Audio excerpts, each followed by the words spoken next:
Welcome back to the Charismatic Lector. Today, once again, I have a choice to make. Since I read both readings today in Mass, do I choose the Old Testament one or the New Testament one? Since the only request I ever got about this was from Sean and he wanted the New Testament, I'll go with the New Testament again today. Everybody else, you get a chance to vote as well. Please go to comments and simply type Old Testament if you want to vote for the Old Testament one for the next time I have a choice to make. Or you can type New Testament if you want me to go with the New Testament one next time. I'll go with the majority, whatever is voted. But for today, here we go with the New Testament one. A reading from the letter of St. Paul to the Romans. Brothers and sisters, we know that all things work for good for those who love God, who are called according to his purpose.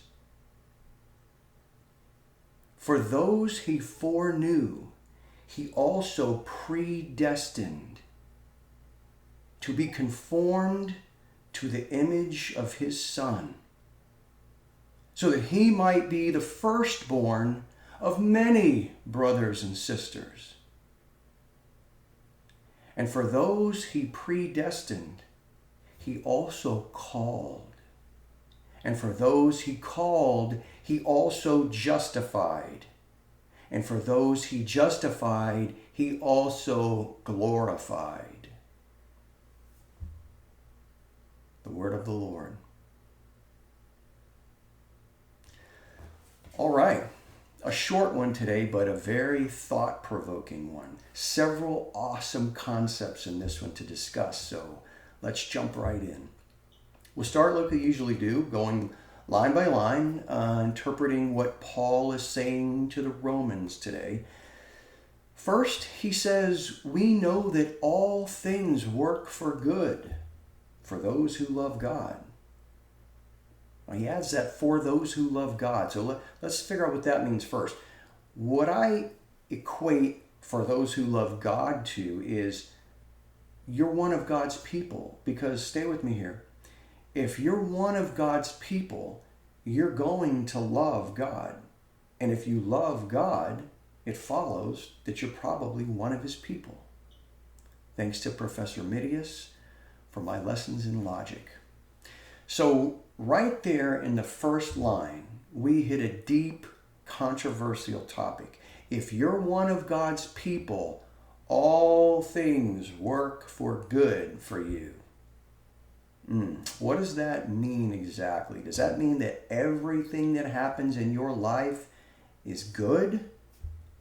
Well, to answer that, what is good?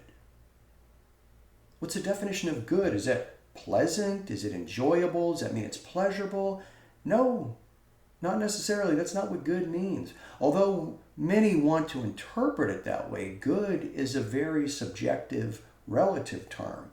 What is good for one person might be bad for another. And remember what your parents used to tell you when you had to take some bad medicine. It's for your own good. There's that word again. The medicine probably tasted like you know what, but it was good for you. So sometimes things that seem or feel bad when they happen are actually good if you are one of God's people. How do you know? Because God says so. Remember, he is the parent. He is the father. He knows better than we do. His plan for us is not always pleasant or enjoyable, but everything that happens to us here on earth is necessary for us to stay on the path that he has laid out for us.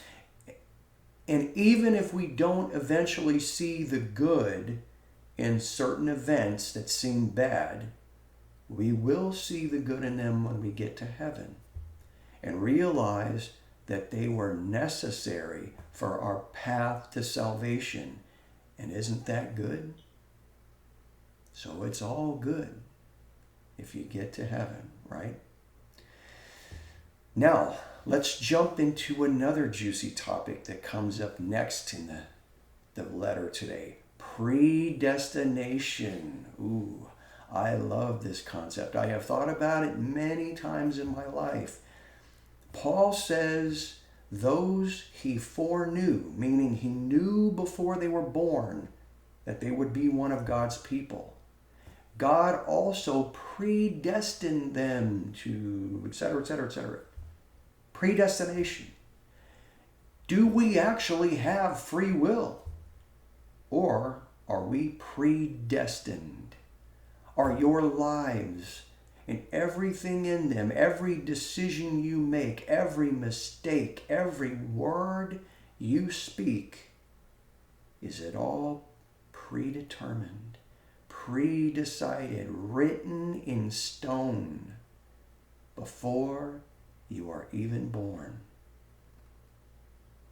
Before I give you my answer, please tell me yours in the comments. No cheating. I want to see yours first. I love this conversation. Now, what I believe is this. Yes, our lives are predestined, predetermined, all laid out before us before we are even born.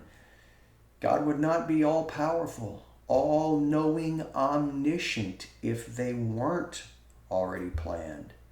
Think about it.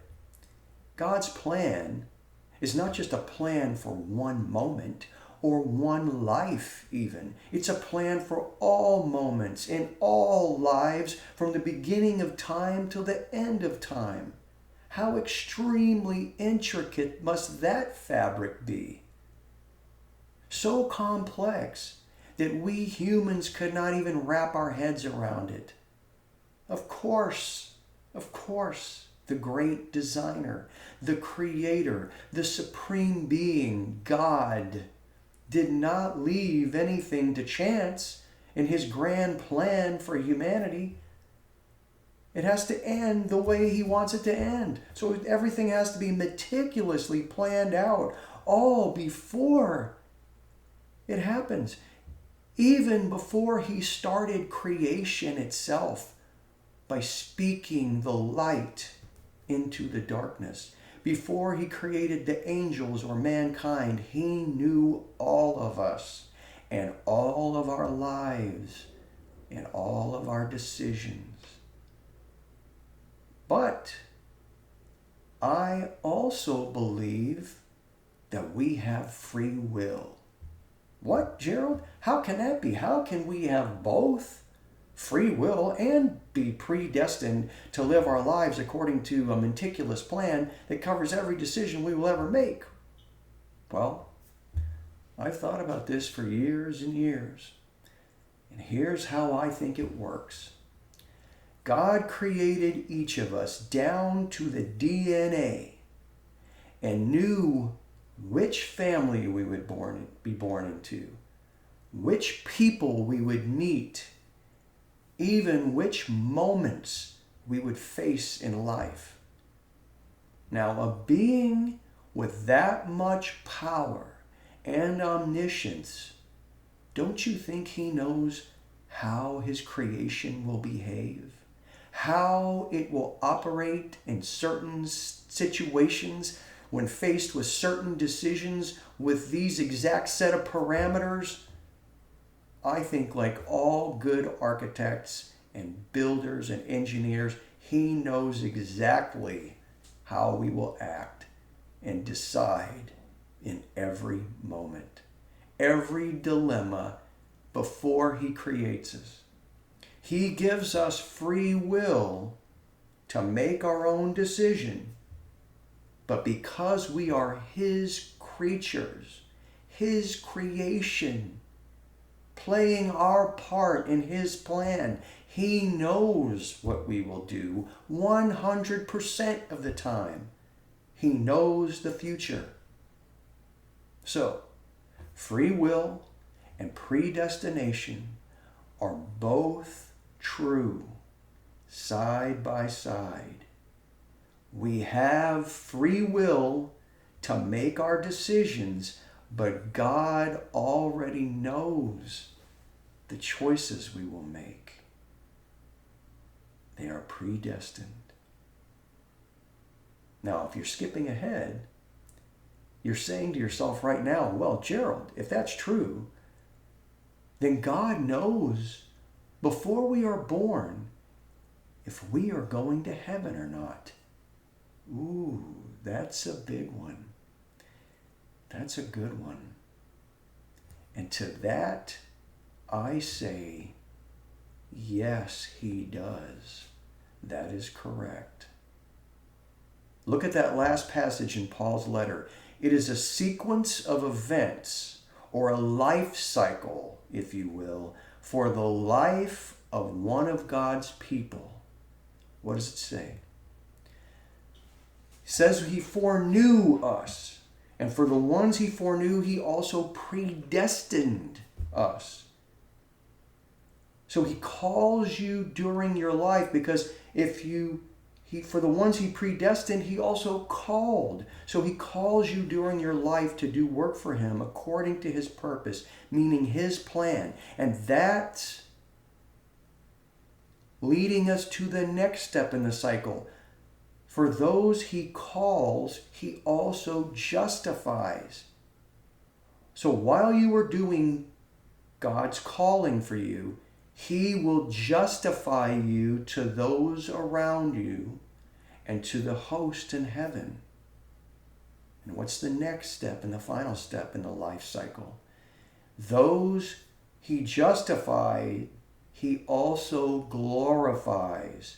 What is glorify? Well, glory is heaven, isn't it? So glorify is when you go to heaven. So if you're glorified, you are in heaven. So the steps Paul gives us to what I call the life cycle of God's people is predestination, calling, justification, and finally glory. And this will all happen for every one of God's people because it's predestined and because God says, for everyone that I pre-knew was one of my people. I predestined their lives when they were living. I called them. When they started doing my work, I justified them to the world. And when they died, I brought them to glory or heaven. But they all had free will every step of the way. Does that clear it up for you? If you have any questions or believe differently, let's see it in the comments. This is one of my favorite discussions. All right. That's plenty for today. Please like and subscribe to spread the message of God. Until next time, may your days be blessed by God.